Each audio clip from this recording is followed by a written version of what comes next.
بسم الله الرحمن الرحيم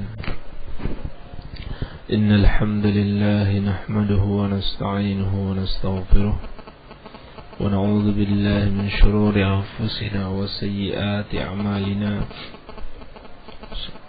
من يهده الله فلا مضل له ومن يضلل فلا هادي له وأشهد أن لا إله إلا الله وحده لا شريك له وأشهد أن محمدا عبده ورسوله صلى الله عليه وعلى آله وصحابته أجمعين ومن تبعهم بإحسان إلى يوم الدين. Ikhwani thalabah dan para pendengar radio dakwah salafiyah rahimani wa rahimakumullah. Pada pagi hari ini insyaallah taala kita akan melanjutkan kajian kitab Al-Qawaidul Arba', masuk pada pertemuan yang kedua, karya Al-Imamul Allamah Al-Mujahidul Mujaddid Syekhul Islam Syekh Muhammad bin Abdul Wahhab rahimahullahu ta'ala rahmatan wasi'ah. Pada pertemuan yang sebelumnya telah kita bahas muqaddimah berupa doa yang disampaikan oleh Syekh rahimahullahu ta'ala di dalam kitabnya Al-Qawaidul Arba' ini, yang dimana di situ terkandung beberapa kunci kebahagiaan. Lalu beliau mulai masuk menjelaskan tentang hakikat tauhid, dan ini juga masih berupa pengantar sebelum masuk pada Al-Qawaidul Arba'. 4 kaidah yang akan beliau sebutkan satu persatu. Setiap kaidah yang harus dipahami oleh setiap muslim agar bisa membedakan antara tauhid dan kesyirikan, dan benar-benar memahami apa itu tauhid dan apa itu kesyirikan. Maka sebelum masuk pada pembahasan inti, beliau masih memberikan sebuah pengantar agar lebih jelas apa yang akan kita bicarakan di dalam kitab ini. Baik. Qala al-muallif rahimahullahu ta'ala, i'lam arsyadakallahu li ta'atihi. Berkata al-muallif rahimahullahu ta'ala, i'lam, ketahuilah, semoga Allah subhanahu wa ta'ala senantiasa membimbingmu untuk taat kepadanya. Ini kebiasaan al-muallif rahimahullahu ta'ala masih dengan doa, dan ini adalah doa dari seorang alim yang saleh, diharapkan terkabulnya insyaallah ta'ala. Kata beliau, i'lam, maknanya adalah ta'allam, wafham, wa tayaqqan. I'lam, ketahuilah, maknanya adalah ta'allam, wafham, wa tayaqqan. Belajarlah, pahamilah, dan yakinilah. Ini makna i'lam. Sebab kata i'lam dari ilmu, dan ilmu itu maknanya idraku syai' ala ma huwa alaihi idrakan jaziman, yakni mengetahui sesuatu sesuai dengan kenyataannya dengan pengetahuan yang pasti, yakin, benar, sesuai dengan kebenaran itu sendiri. Ini yang namanya ilmu. Jadi kalau menyelisihi kebenaran atau menyelisihi kenyataan yang benar, maka itu bukan dimaksud dengan ilmu, tetapi al-jahlu. Sedangkan kalau tidak diyakini dengan pasti, itu juga bukan disebut ilmu, tetapi keraguan. Maka yang beliau inginkan di sini benar-benar kita pelajari, kita pahami, dan kita yakini. Inilah yang disebut dengan ilmu. Dan ini digunakan untuk menyebutkan sesuatu yang sangat penting setelahnya. Kata i'lam digunakan oleh para ulama sebagai tanbih bahwa apa yang akan disampaikannya adalah sesuatu yang sangat penting.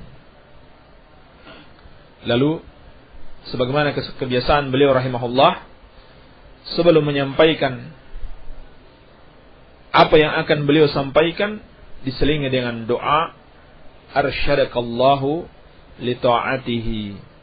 Semoga Allah Subhanahu wa taala selalu membimbingmu untuk taat kepadanya, yaitu memberikan hidayah kepadamu untuk mengetahui kebenaran dan menjalankan kebenaran tersebut.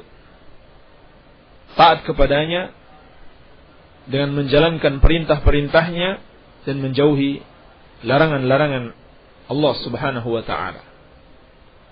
Lalu kata beliau rahimahullah, annal hanifiyyata millata Ibrahim, bahwasannya yang dimaksud dengan hanifiyah, agama Ibrahim alaihi salam, an ta'budallaha mukhlishan lahuddin,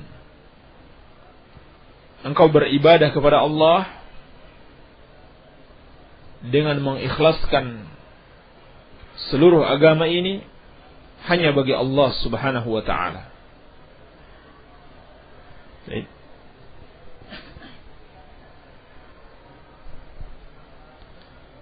Dalam nuskhah, an ta'budallaha wahdahu, engkau beribadah kepada Allah yang satu saja, mukhlishan lahuddin, dengan mengikhlaskan agama ini hanya bagi Allah Subhanahu wa taala. Inilah permasalahan yang sangat penting yang harus dipahami oleh setiap mukmin tentang hakikat tauhid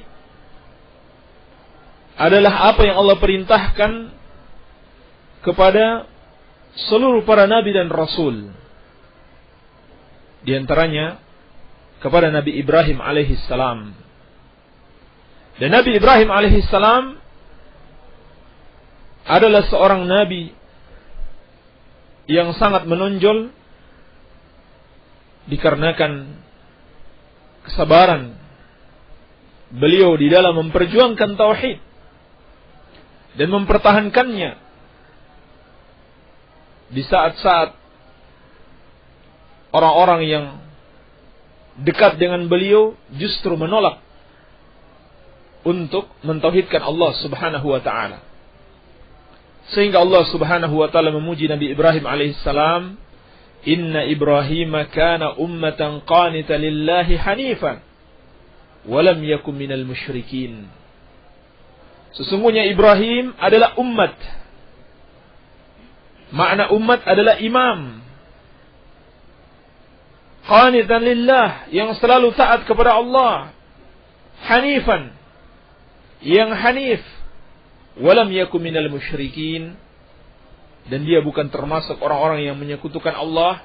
Syakiran li an'umih, dan senantiasa bersyukur dengan nikmat-nikmat Allah Subhanahu wa taala. Ini di antara pujian Allah kepada Nabi Ibrahim alaihi salam, bahwa beliau adalah seorang umat, yakni seorang imam, seorang pemimpin. Padahal kata ulama mufassirin, di masa awal-awal dakwahnya Nabi Ibrahim alaihi salam, tidak ada yang beriman di muka bumi kecuali Nabi Ibrahim alaihi salam. Tetapi Allah sebut dia sebagai imam, sebagai seorang pemimpin, walaupun tidak ada yang dia pimpin ketika awal beliau berdakwah.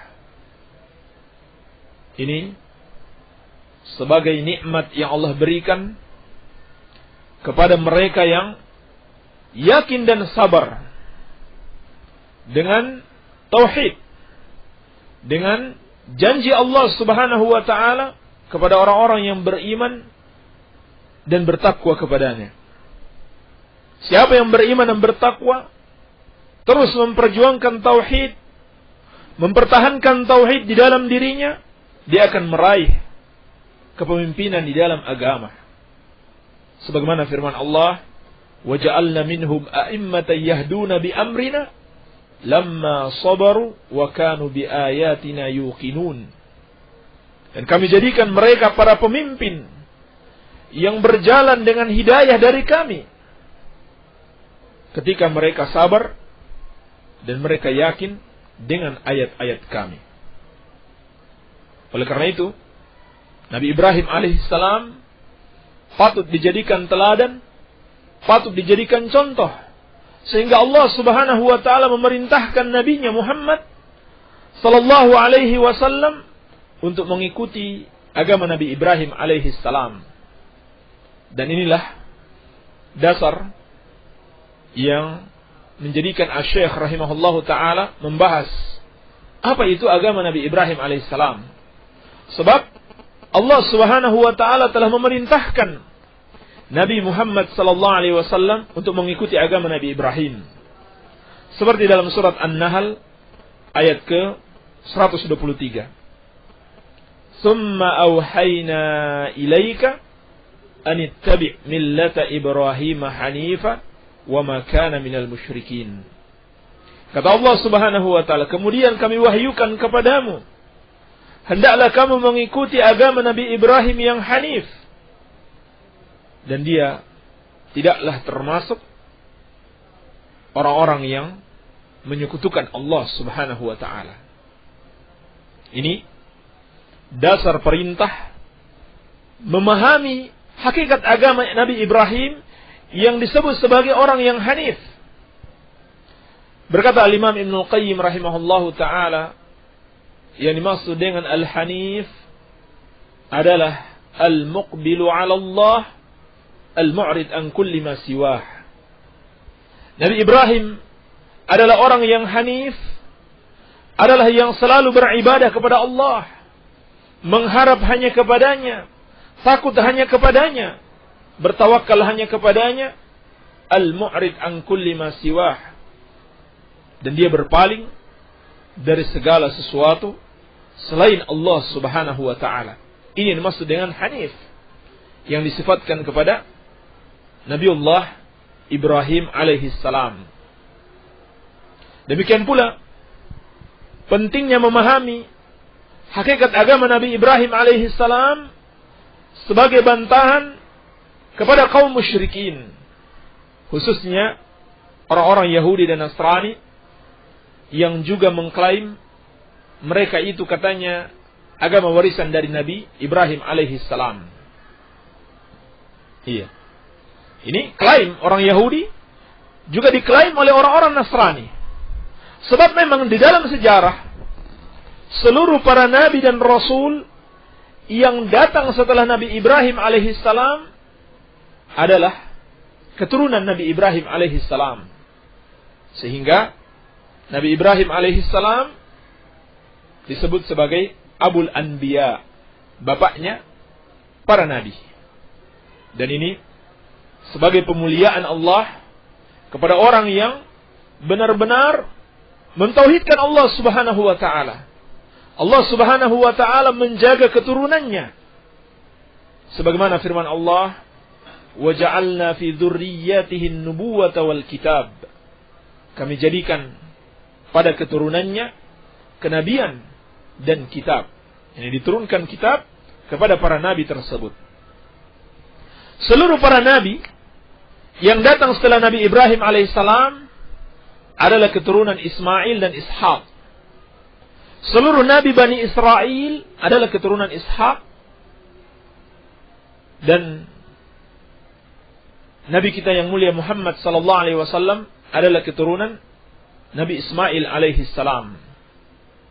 Sehingga dengan dasar ini orang-orang Yahudi dan Nasrani membuat syubhat, membuat kerancuan dan keraguan-raguan terhadap umat Islam dengan mengatakan agama Nabi Ibrahim itu Yahudi, agama Nabi Ibrahim itu Nasrani. Lalu dikumpulkan oleh orang-orang munafik dengan satu nama agama Ibrahimiyah. Orang-orang munafik yang membuat suatu jaringan yang mereka namakan jaringan Islam liberal, lalu mereka istilahkan dengan agama Ibrahimiyah, yakni Yahudi dan Nasrani, Islam semua sama katanya. Semuanya sama karena berasal dari Nabi Ibrahim alaihissalam. Ini pemikiran yang sekarang berkembang di IAIN atau di UIN, karena guru-gurunya yang mengajarkan itu, guru-gurunya yang dulu disekolahkan di Leiden, Belanda, atau di Kanada, di Chicago dan sebagainya, untuk apa? Untuk mempelajari Islamic Studies. Diberikan fasilitas oleh orang-orang Yahudi dan Nasrani, diberikan beasiswa, sampai mereka pulang ke Indonesia masih terus diberikan fasilitas berupa harta. Agar apa?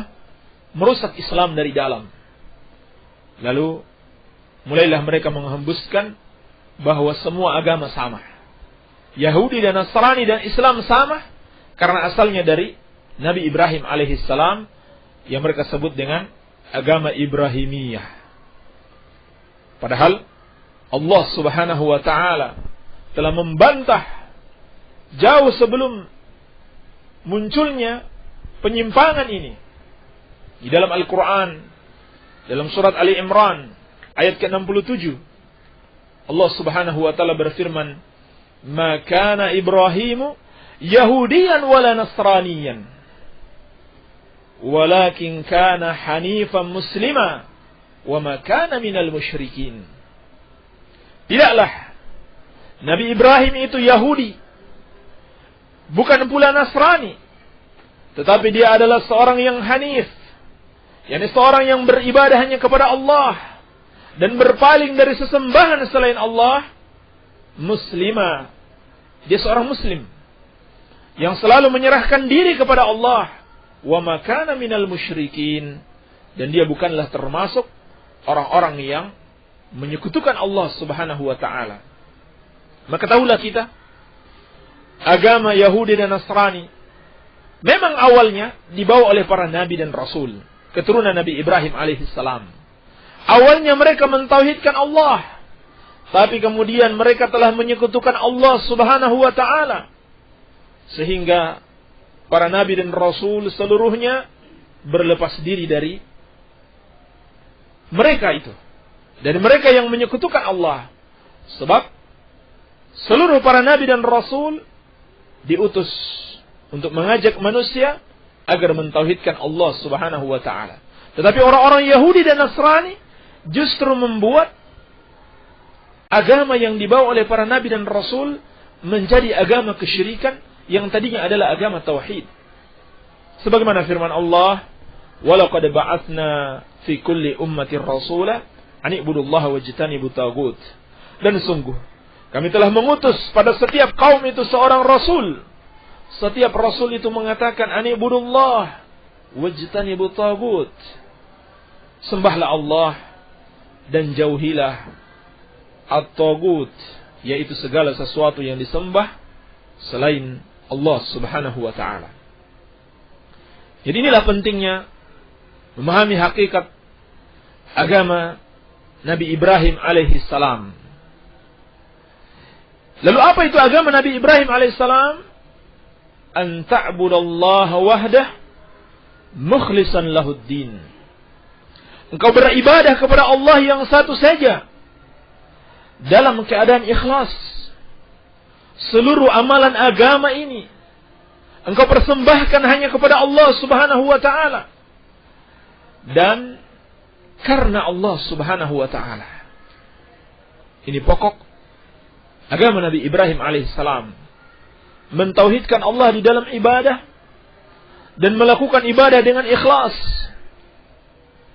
Beribadah hanya kepada Allah Subhanahu wa taala dan berpaling dari seluruh sesembahan selain Allah, dan melakukan ibadah itu hanya karena Allah Subhanahu wa taala, mengharapkan perjumpaan dengannya dan mengharapkan kenikmatan dan balasan yang baik di akhirat kelak.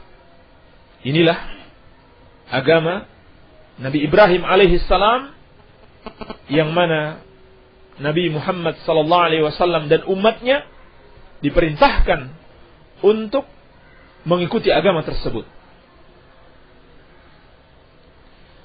Lebih tegasnya, Allah Subhanahu wa taala berfirman di dalam surat Az-Zukhruf ayat ke-26 dan 27 tentang agama Nabi Ibrahim alaihi salam. Wa idz qala Ibrahim li abihi wa qaumihi innani bara'um mimma ta'budun illa alladhi fatarani. Dan tatkala Ibrahim alaihi salam berkata kepada bapaknya dan kaumnya, sesungguhnya aku berlepas diri dari apa yang kalian sembah, kecuali Zat yang menciptakan aku. Mari kita perhatikan bagaimana tauhid Nabi Ibrahim alaihissalam. Yang pertama, dia berlepas diri. Dia menafikan seluruh sesembahan selain Allah. Berlepas diri itu maknanya membenci di dalam hati, memusuhi dan meyakini kebatilannya, serta memerangi segala sesuatu yang disembah selain Allah Subhanahu wa ta'ala. Lalu beliau menetapkan illa alladhi fatarani, kecuali zat yang menciptakan aku. Dialah yang aku sembah. Inilah sebenarnya hakikat kalimat la ilaha illallah. Dalam kalimat la ilaha terkandung penafikan, penyalahan, pembatilan segala sesuatu yang disembah oleh manusia selain Allah Subhanahu wa ta'ala. Jadi, apapun yang disembah oleh manusia, apakah yang disembah oleh orang Yahudi, yang disembah oleh orang Nasrani, Hindu, Buddha, kejawen, dan berbagai macam bentuk kesyirikan lainnya, kita katakan salah, batil, tidak benar. Ini makna kalimat la ilaha, tidak ada yang berhak disembah. Lalu kita tetapkan illallah, hanya Allah Subhanahu wa ta'ala yang boleh untuk disembah. Inilah agama Nabi Ibrahim alaihi salam yang kita diperintahkan untuk mengikutinya. Dan Nabi Ibrahim AS mengatakan illal-ladzi fatarani, kecuali zat yang menciptakan aku, sebagai isyarat dan peringatan bahwa sudah sepatutnya Allah disembah, karena dialah yang menciptakan kalian. Karena termasuk kebodohan apabila seorang menyembah yang tidak bisa menciptakannya sedikit pun, apalagi bisa memberikan manfaat atau menolak kemudaratan darinya. Lebih dari itu, dalam surat Al-Mumtahanah ayat keempat, Allah Subhanahu wa ta'ala kembali menggambarkan bagaimana teladan yang ada dalam diri Nabi Ibrahim alaihi salam, di mana beliau bukan saja membenci, memusuhi dan memerangi dan meyakini kesalahan penyembahan kepada selain Allah, tetapi juga memusuhi, membenci, memerangi dan meyakini kekafiran orang-orang yang beribadah kepada selain Allah Subhanahu wa ta'ala tersebut. Jadi, dia berlepas diri bukan sekedar dari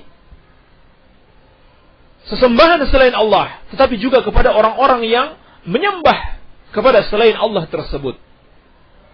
Sebagaimana Allah berfirman, qad kanat lakum uswatun hasanah fi Ibrahim walladzina ma'ahu idz qalu liqaumihim inna bura'a'u minkum wa mimma ta'buduna min dunillah kafarna bikum wa bada bainana wa bainakumul adawatu wal baghdha'u abadan hatta tu'minu billahi wahdah.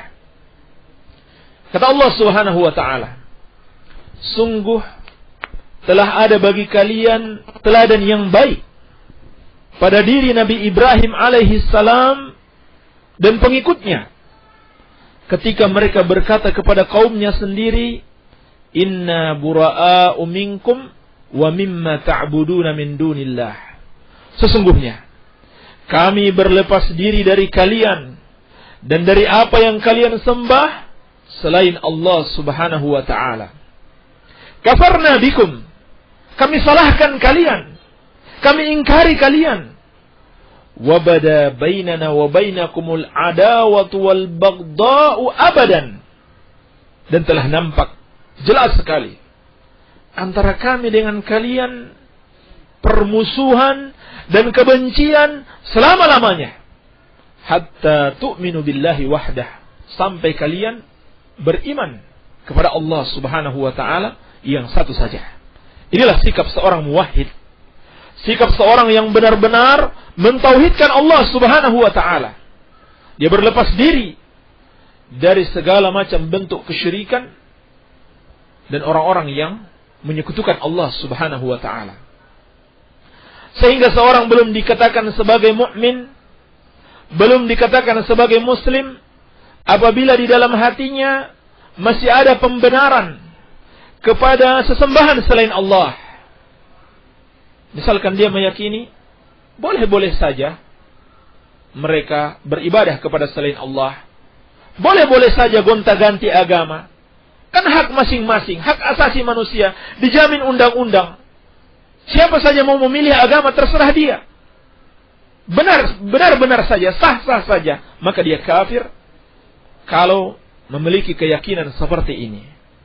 Sebab dia belum mengamalkan kalimat la ilaha illallah, dia belum mengikuti agama Nabi Ibrahim alaihi salam dan agama Nabi Muhammad sallallahu alaihi wasallam, yaitu menyalahkan semua sesembahan selain Allah dan memusuhi orang-orang yang menyembah selain Allah Subhanahu wa ta'ala tersebut, serta meyakini hanya Allah Subhanahu wa ta'ala yang patut disembah dan mencintai orang-orang yang menyembah kepada Allah Subhanahu wa ta'ala yang satu saja. Baik. Inilah hakikat agama Nabi Ibrahim alaihi salam. Kama qala ta'ala, sebagaimana firman Allah, wa ma khalaqtul jinna wal insa illa liya'budun. Dan tidaklah aku ciptakan jin dan manusia kecuali agar mereka beribadah kepadaku. Surat Az-Zariyat ayat ke-56. Makna ayat ini dikatakan oleh Imam Al-Baghawi rahimahullahu taala dalam tafsir beliau dari Abdullah bin Abbas radhiyallahu taala anhuma, bahwasannya kullu ma warada fil Qur'an minal ibadah fa ma'nahu tauhid. Setiap kata ibadah yang disebutkan di dalam Al-Quran, maka maknanya adalah tauhid. Jadi bukan sekedar ibadah, tetapi ifradullah ta'ala bil ibadah, mentauhidkan Allah dalam ibadah. Jadi makna firman Allah, wa ma khalaqtul jinna wal insa illa liya'budun, ay liyuwahiduni, dan tidaklah aku ciptakan jin dan manusia kecuali agar mereka beribadah kepadaku. Maknanya adalah agar mereka mentauhidkan aku. Inilah ibadah yang diinginkan Allah Subhanahu wa ta'ala. Ibadah yang benar-benar dimurnikan hanya kepada Allah Subhanahu wa ta'ala. Maka ayat ini mengabarkan kepada kita bahwa keberadaan kita di muka bumi ini bukan untuk sesuatu yang sia-sia belaka, bukan untuk main-main, Apa hasibtum annama khalaqnakum abatan wa annakum ilaina la turja'un? Allah Subhanahu wa taala telah mengingatkan kita, apakah kalian mengira kalian diciptakan untuk sekedar main-main atau sesuatu yang sia-sia belaka dan kalian tidak akan dikembalikan kepada kita? Ayahsabul insanu ayyutraka suda? Apakah manusia mengira mereka diciptakan sia-sia belaka? Kata Imam Syafi'i rahimahullahu taala, yang dimaksud dengan penciptaan sia-sia, la yu'mar wa la yunha, tidak diperintah dan tidak dilarang. Tidak seperti itu. Tetapi manusia diperintahkan dan juga dilarang. Inilah tujuan diciptakannya manusia. Sehingga kata Imam Mujahid rahimahullahu taala, makna liya'budun ay li'amurahum wa anhahum. Tidaklah aku ciptakan jin dan manusia kecuali agar aku perintahkan mereka dan aku larang mereka. Inilah tujuan penciptaan kita di dunia ini. Maka di dalam pembahasan ini dijelaskan kepada kita tentang pentingnya tauhid. Bahwasannya tauhid itu adalah misi para nabi dan rasul. Yang Allah perintahkan kita untuk mengikuti teladan, yaitu para nabi dan rasul. Demikian pula tauhid itu adalah tujuan diciptakannya manusia di muka bumi ini, yaitu mengesahkan Allah Subhanahu wa taala di dalam ibadah. Baik. Lalu apa makna ibadah? Makna ibadah secara bahasa adalah az-zullu wal khudu'. Kehinaan dan ketundukan. Ini makna ibadah. Sedangkan di dalam syariat, ibadah itu dilihat dari dua sisi. Sisi yang pertama, dari orang yang melakukan ibadah tersebut, yaitu bermakna at-tadhallu lillahi azza wa jalla bifi'li awamirih wajtinabi nawahih mahabbatan wa ta'ziman ala al-wajhi alladhi ja'at bihi syara'i'uhu. Dikatakan oleh para ulama, yang dimaksud dengan ibadah adalah at-tadhallu lillahi azza wa jalla, merendahkan diri di hadapan Allah Subhanahu wa taala.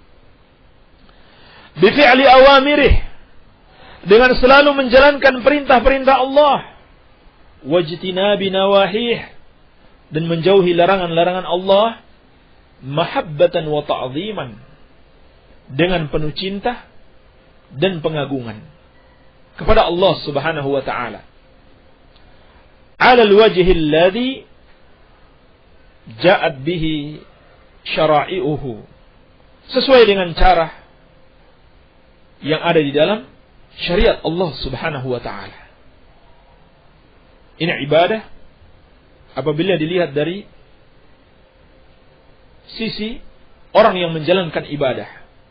Maka orang yang beribadah adalah orang yang merendahkan diri di hadapan Allah, selalu menjalankan perintah Allah dan menjauhi larangannya, disertai dengan kecintaan dan pengagungan kepada Allah, dan menjalankan ibadah tersebut sesuai dengan tuntunan yang ada dalam syariat Allah. Bukan tuntunan yang dia buat-buat sendiri, tetapi tuntunan yang ada dalam syariat Allah. Sehingga makna ibadah dilihat dari sisi yang kedua, dari sisi amalan ibadah itu sendiri. Seperti kata Syekhul Islam Ibn Taimiyah rahimahullahu ta'ala, ibadah itu adalah ismun jami'un likulli ma yuhibbuhu Allah wa yardah min al-aqwali wal a'mali al-zahira wal batinah. Ibadah itu adalah satu nama atau satu istilah yang mencakup setiap perkataan dan perbuatan yang dicintai dan diridhai Allah Subhanahu wa taala, baik yang nampak maupun yang tersembunyi. Ini makna ibadah. Jadi, siapa yang mau amalannya bernilai ibadah, maka jadikanlah amalan itu sebagai amalan yang dicintai dan diridhai Allah Subhanahu wa taala.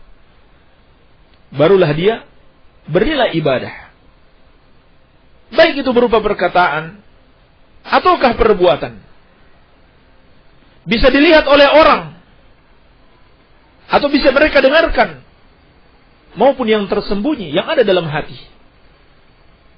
Oleh karena itu, ibadah yang diinginkan Allah bukan sembarang ibadah, tetapi ibadah yang sesuai dengan persyaratan yang telah Allah tentukan, yaitu melaksanakan ibadah dengan 2 syarat. Yang pertama dilakukan ikhlas, semata-mata karena Allah. Yang kedua dengan mengikuti petunjuk Rasulullah sallallahu alaihi wasallam. Ini yang dimaksud dengan amalan yang dicintai dan diridhai Allah, yang dilakukan dengan ikhlas dan mengikuti petunjuk Rasulullah sallallahu alaihi wasallam. Dan kedua syarat ini sebenarnya tercakup di dalam makna tauhid. Oleh karena itu, Asy-Syaikh rahimahullahu taala pada bagian akhir dari pengantar ini beliau mengatakan, فَإِذَا عَرَفْتَ أَنَّ اللَّهَ خَلَقَكَ لِعِبَادَتِهِ. Apabila kamu telah tahu bahwa sesungguhnya Allah menciptakan engkau untuk beribadah hanya kepadanya, fa'lam anna al-ibadata la tusamma ibadah illa ma'at tauhid. Maka ketahuilah bahwa ibadah tidaklah dinamakan ibadah kecuali bersama tauhid. Jadi, syarat ibadah yang diterima Allah harus bersama dengan tauhid. Allah tidak akan menerima ibadah tanpa disertai dengan tauhid. Sebab siapa yang menyekutukan Allah, amal ibadahnya tertolak. Kama anna as-salata la tusamma salatan illa ma'at taharah. Sebagaimana salat tidak disebut salat, tidak dianggap sah kecuali disertai dengan taharah, bersuci. Karena Nabi sallallahu alaihi wasallam bersabda seperti dalam hadis Bukhari dan Muslim, la yaqbalu Allahu salata ahadikum idza ahdatsa hatta yatawadda. Allah tidak menerima salat seorang dari kalian apabila dia berhadas sampai dia berwudu.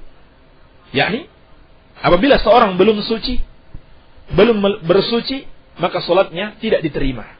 Demikian pula seluruh ibadah seseorang apabila dia belum mentauhidkan Allah, maka seluruh ibadahnya tidak diterima oleh Allah Subhanahu wa taala. Jadi ini syarat mutlak. Mau ibadah diterima, tauhidkan Allah dulu. Sebagaimana mau salat diterima, bersuci dahulu.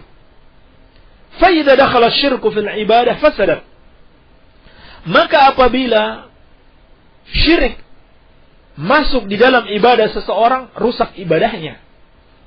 Kal hadathi idza dakhala fit taharah. Seperti hadas apabila masuk ke dalam taharah seseorang. Jadi, sebagaimana taharah batal, wudu kita batal. Kalau apa? Kalau berhadas.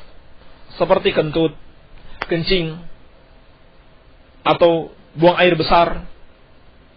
Ini namanya hadas. Batal wudunya. Harus berwudu dulu, baru salatnya diterima. Demikian pula ibadah. Seluruh ibadah kepada Allah. Apabila seorang melakukan kesyirikan, batal seluruh ibadahnya karena tauhidnya telah batal. Allah Subhanahu wa taala berfirman, "Walaqad uhiya ilaika wa ilal ladzina min qablika la in asyrakta la yahbatanna 'amaluka wa la takunanna minal khasirin." Dan sungguh telah diwahyukan kepadamu dan kepada para nabi sebelummu, kalau kamu menyekutukan Allah, maka akan terhapus seluruh amal kebaikan yang kamu pernah kerjakan. Dan kamu termasuk orang-orang yang merugi. Ini subhanallah ancaman kepada Rasulullah sallallahu alaihi wasallam. Andaikan beliau menyekutukan Allah, terhapus amal ibadah yang pernah beliau kerjakan. Namun tentunya para nabi dan rasul maksum, dijaga oleh Allah. Cuman ini peringatan bagi umatnya. Kalau nabi saja, andaikan dia menyekutukan Allah, terhapus seluruh amal yang pernah dia kerjakan. Karena tauhidnya batal. Apalagi selain nabi dan rasul. Juga firman Allah subhanahu wa ta'ala, walau asyraku lahabita anhum ma kanu ya'malun. Andaikan mereka menyekutukan Allah, terhapuslah seluruh amal yang pernah mereka kerjakan. Kesimpulannya, dalam pengantar kitab Al-Qawaidul Arba', Asy-Syaikh rahimahullahu ta'ala menjelaskan kepada kita pentingnya tauhid, bahwa tauhid adalah tujuan manusia diciptakan, yang Allah perintahkan kepada Nabi Ibrahim dan kepada Nabi Muhammad sallallahu alaihi wasallam. Dan makna tauhid adalah memurnikan ibadah hanya kepada Allah, dan ibadah tidak akan Allah terima kecuali dengan tauhid. Siapa yang menyekutukan Allah, ibadahnya tidak Allah terima, bahkan seluruh ibadah yang pernah dia kerjakan semuanya terhapus. Maka penting sekali bagi kita untuk memahami kaidah-kaidah yang bisa menguatkan tauhid kita, dan dengannya kita bisa menghindari perbuatan-perbuatan syirik, sehingga amal ibadah kita selamat, dan kita selamat dari azab Allah subhanahu wa ta'ala, yang insyaallah ta'ala akan datang pada penjelasan-penjelasan berikutnya. Wabillahi taufiq, walhamdulillahi rabbil alamin. Alhamdulillah, demikian tadi penjelasan dari Al-Ustaz Abdullah Sufyan. Mudah-mudahan bisa difahami oleh para pendengar radio dakwah salafiyah berkenaan pembahasan kitab Qawaidul Arba' karya Syekhul Islam Muhammad bin Abdul Wahhab rahimahullah. Barangkali para pendengar radio dakwah salafiyah sekarang sudah memahami ya, bahwasanya apa yang dijelaskan oleh Syekh dalam kitabnya itu mengandung penjelasan yang sangat bermanfaat sekali, sehingga banyak dari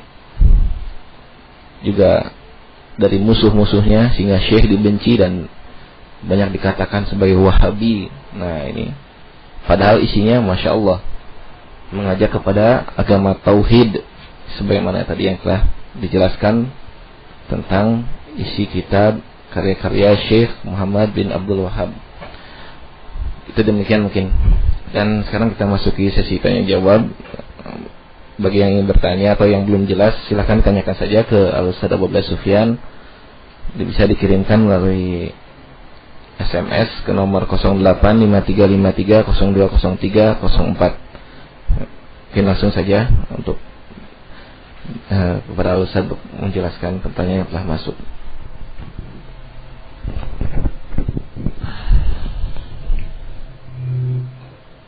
Bismillahirrahmanirrahim. Alhamdulillah, wassalatu wassalamu ala Rasulillah, amma ba'd. Assalamualaikum Ustaz. Waalaikumsalam. Salat malam dan salat tarawih, berapa rakaat yang benar? Ini termasuk permasalahan yang dikhilafkan oleh para ulama.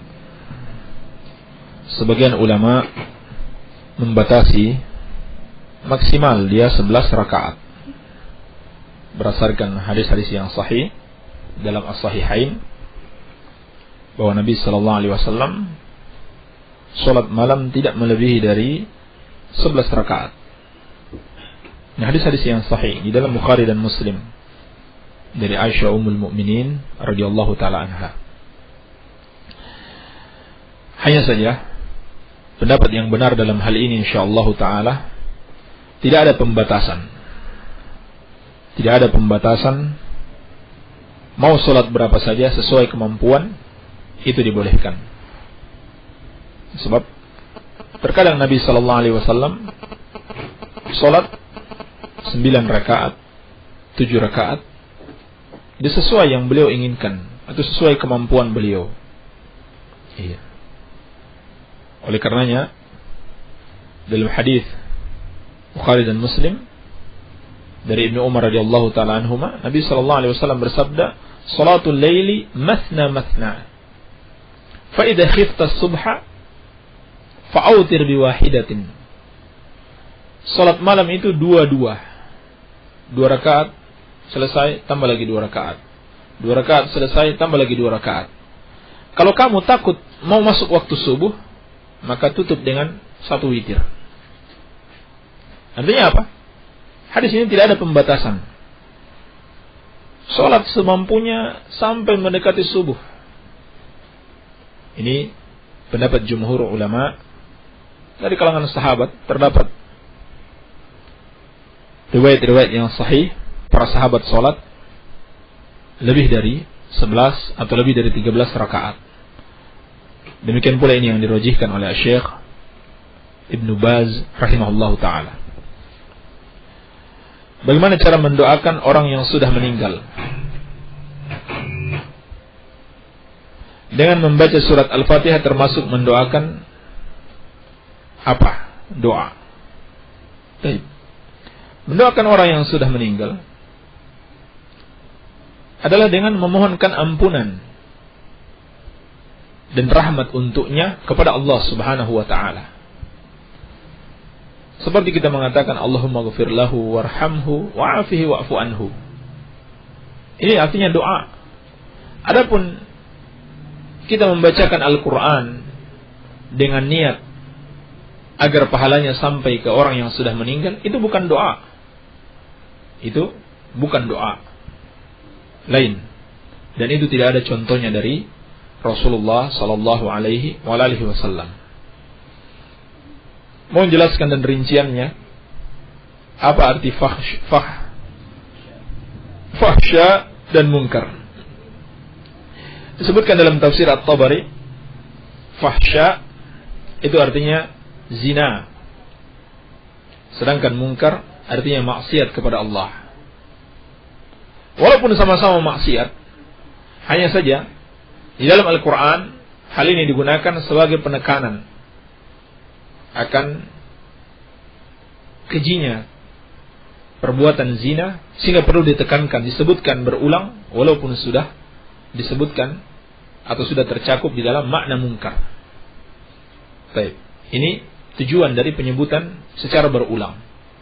Fahsya dan munkar kurang lebih sama artinya. Fahsya, perzinahan, masuk dalam makna kemungkaran, maksiat kepada Allah, tapi disebutkan secara khusus sebagai peringatan akan sangat tercelanya dosa tersebut. Wallahu a'lam. Ustaz, berdosa enggak seorang suami membiarkan istrinya keluar tidak pakai jilbab, bahkan pakai celana pendek atau ketat? Ini termasuk dosa besar, menyelisihi firman Allah Subhanahu wa taala, "Qu anfusakum wa ahlikum nara." Jagalah diri-diri kalian dan keluarga kalian dari api neraka. Bagaimana cara menjaga keluarga kita dari api neraka? Perintahkan untuk taat kepada Allah dan larang dari kemaksiatan.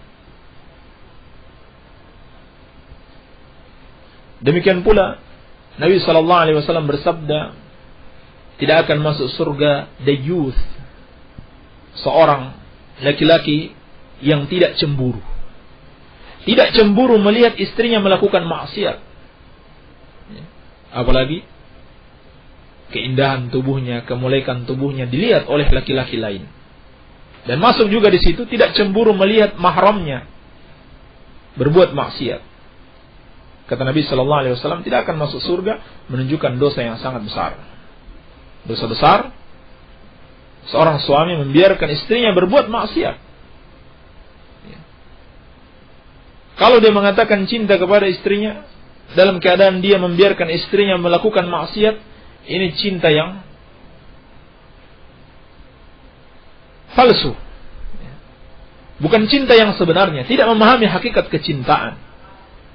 Hakikat kecintaan kita kepada keluarga kita, kepada istri kita, cintai mereka.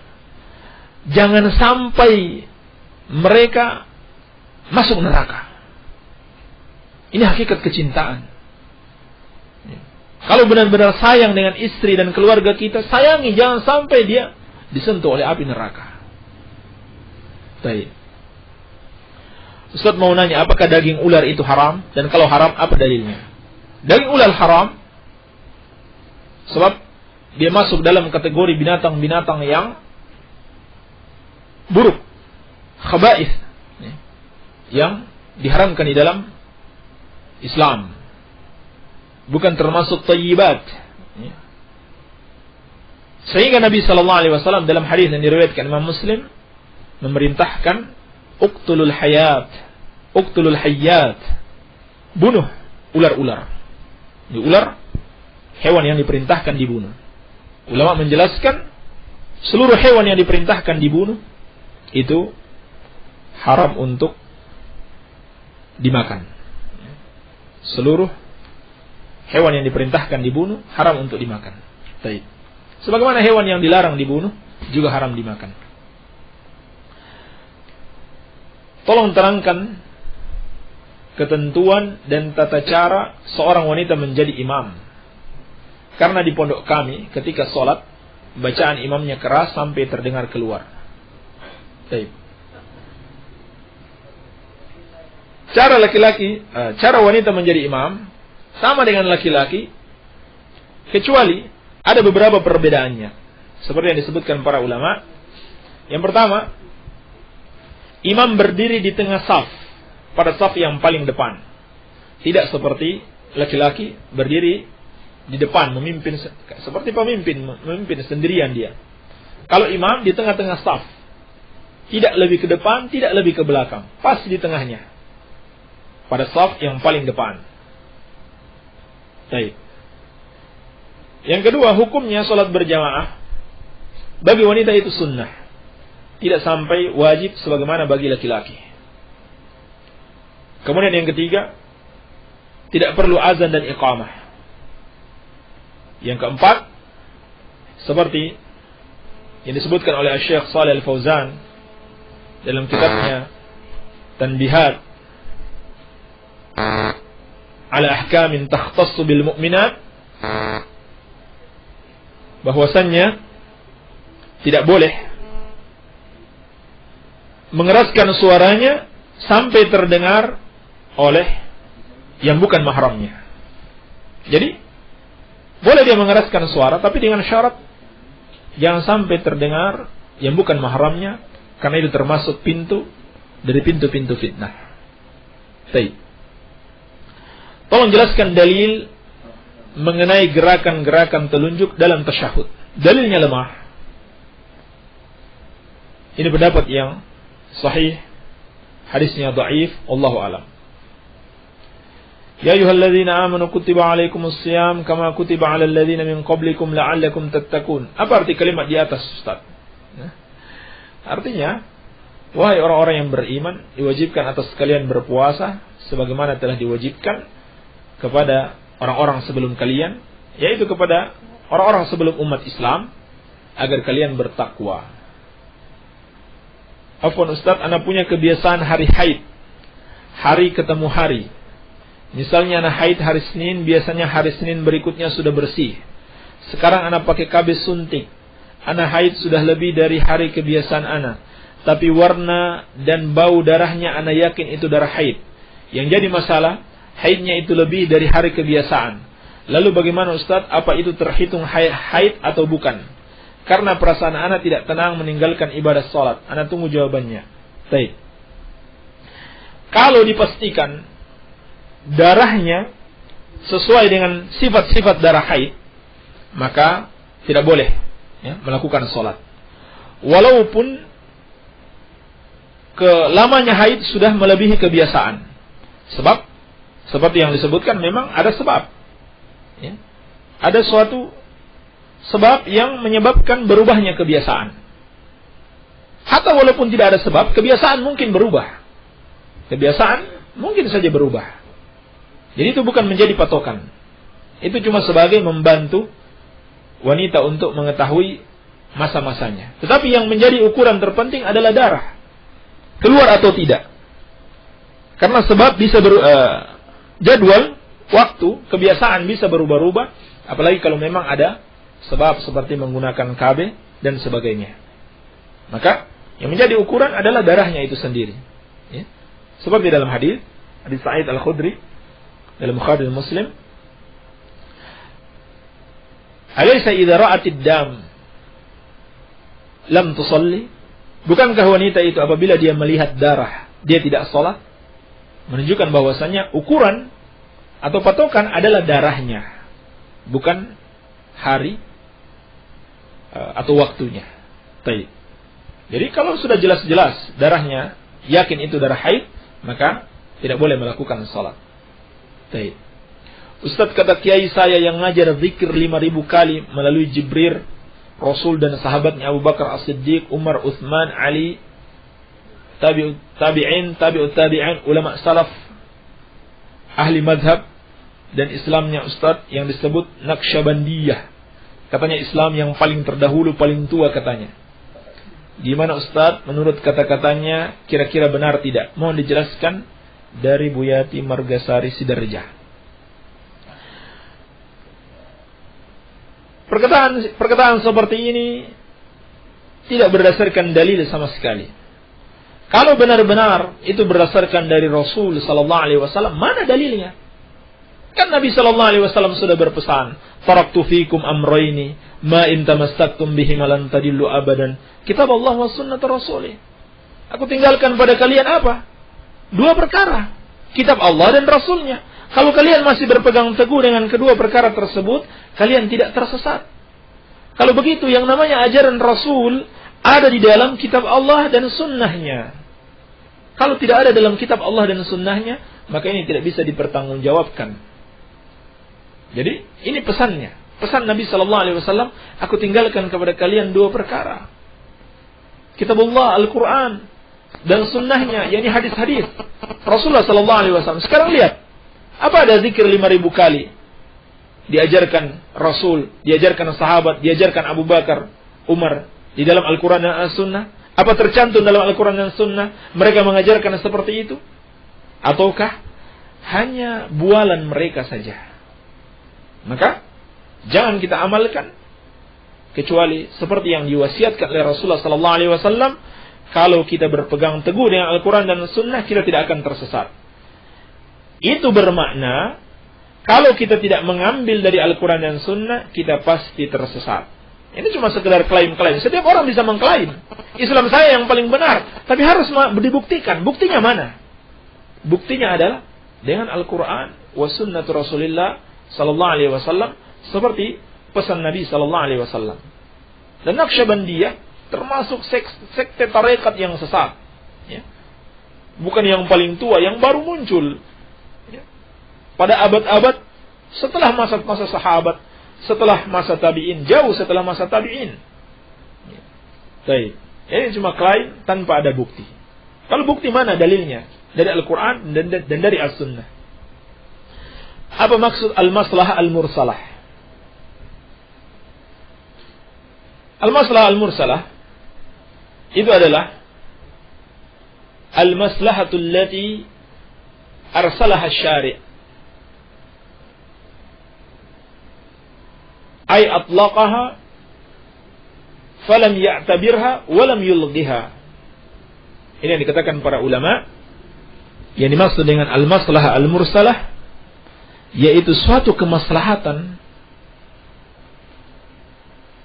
yang baru, yang tidak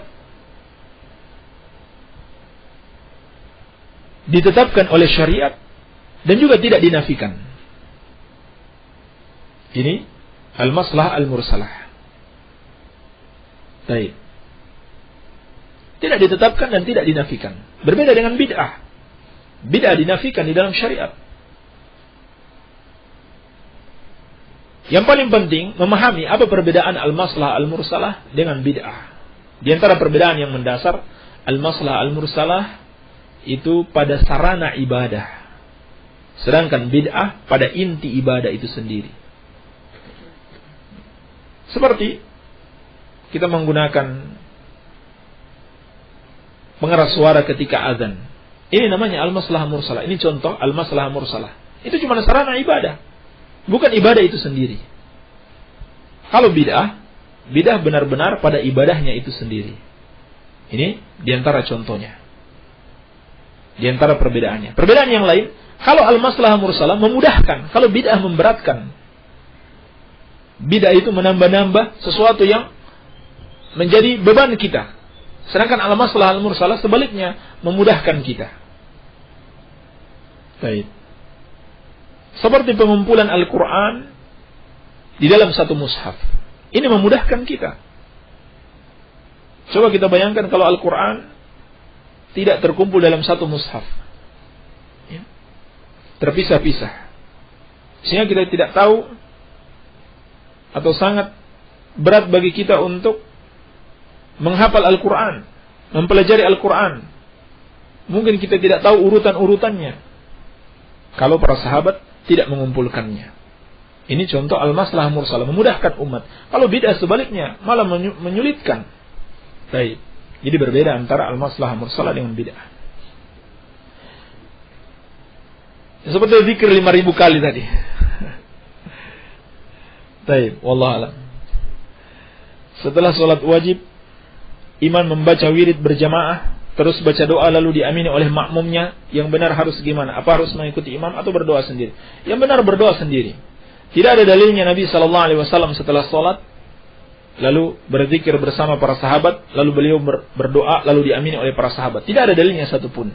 Andaikan pernah terjadi, mesti ada dalilnya sampai kepada kita, sebab ini perbuatan yang selalu dilakukan berulang-ulang. Tidak mungkin tidak, harus ada dalilnya. Seperti yang dikatakan al-Imam Ibnu Qayyim rahimahullahu ta'ala. Niatnya sholat witir. Apa harus diniatkan? Apa niat sholat malam? Dan setelah sholat malam, apa ada wirid atau doa? Harus diniatkan. Kalau sholat witir, harus diniatkan sebagai sholat witir. Sebab witir itu adalah penutup. Ya. Witir itu adalah penutup sholat. Harus diniatkan. Baik. Adapun doa pada sholat malam, boleh kita berdoa apa saja sesuai dengan keinginan kita. Hanya saja disebutkan ada salah satu doa yang dibaca oleh Nabi SAW. Allahumma inna na'udzu biridhaka min sakhtika wa bi'afwika min uqubatika bika minka la nuhsi thana'an 'alaika anta kama asnaita 'ala nafsik. Ini salah satu doa yang dibaca oleh Rasulullah SAW. Hanya saja boleh kita membaca doa apa saja yang kita inginkan. Bagaimana pandangan Salafi dengan meninggalnya Usama bin Laden? Baik. Yang pertama, tentunya kita tidak menyetujui terhadap apa yang dilakukan oleh orang-orang kafir. Oleh orang-orang kafir, yakni membunuh kaum muslimin. Sebab kaum muslimin, walaupun dia ahlul bid'ah, lebih mulia, jauh lebih mulia dibanding orang kafir, dibanding orang yang menyekutukan Allah Subhanahu wa ta'ala. Ini yang pertama. Yang kedua, di satu sisi, walaupun kita tidak setuju dengan perbuatan orang-orang kafir menyerang kaum muslimin, siapapun kaum muslimin tersebut, tetapi di sisi lain kita tidak sepakat dengan pemikiran Usama bin Laden. Dia memiliki pemikiran khawarij, pemikiran menyimpang, dan dia merendahkan para ulama ahlu sunnah wal jamaah, dan dia mengkafirkan para pemimpin kaum muslimin. Dan jihadnya bukan jihad yang dibimbing oleh para ulama, dan dia bukan seorang ulama, sehingga akibat dari jihadnya bukanlah seperti yang diinginkan di dalam Islam. Akibatnya apa? Jatuhnya Afghanistan. Afghanistan dulu dikuasai oleh kaum muslimin. Sekarang siapa yang menguasai Afghanistan? Amerika. Ini hasil dari jihadnya Usama bin Laden. Ya. Setelah Amerika datang menyerang Afghanistan, Usama sembunyi. Yang korban adalah kaum muslimin. Dia sebagai penyebabnya. Jadi, di dalam jihad itu harus ada perhitungan yang matang. Harus digerakkan oleh para ulama yang mengerti dengan masalah jihad. Bukan jihad seperti yang dilakukan oleh Usama ini. Baik. Demikian ringkasnya, wallahu alam. Hukumnya makan sate kambing, apakah membatalkan wudu? Tidak membatalkan wudu, kecuali onta. Yang membatalkan wudu itu makan onta.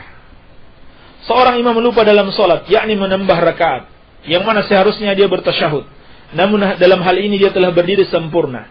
Setelah diingatkan oleh makmum, apakah imam tersebut duduk kembali untuk bertasyahud atau bagaimana? Kalau tasyahud awal dan dia sudah berdiri sempurna, maka diteruskan sholatnya. Tidak balik kembali. Tidak perlu dia balik kembali untuk tasyahud awal. Nanti sebagai gantinya dia sujud sahwi. Adapun kalau tasyahud akhir, artinya sudah seharusnya tasyahud akhir, lalu dia mau menambah rakaat, maka ini tidak boleh. Harus dia balik kembali duduk. Sebab menambah rakaat, menambah rukun, membatalkan sholat. Membatalkan sholat. Baik. Paham perbedaannya ya? Kalau tasyahud awal, kalau dia sudah berdiri sempurna, maka biarkan. Tetapi kalau tasyahud akhir, walaupun sudah berdiri sempurna, harus balik kembali duduk. Iya. Tetapi pada tasyahud awal, kalau dia belum berdiri sempurna, harus dia balik. Balik untuk tasyahud awal. Kalau belum berdiri sempurna. Sebab kalau dia sudah berdiri sempurna, dia sudah sampai pada gerakan berikutnya. Kalau dia kembali lagi, itu menambah gerakan lagi. Baik. Wallahu a'lam. Pak Ustadz, saya Oman di kawasan, mau bertanya. Kalau kita sudah berwudu, menahan kentut atau buang angin, apa itu batal? Tidak batal kalau sudah keluar, kecuali kalau sudah keluar. Hanya saja hukumnya makruh kalau kita mau melakukan sholat dalam keadaan menahan buang angin. Sebab hal itu bisa mengganggu kekhusyukan.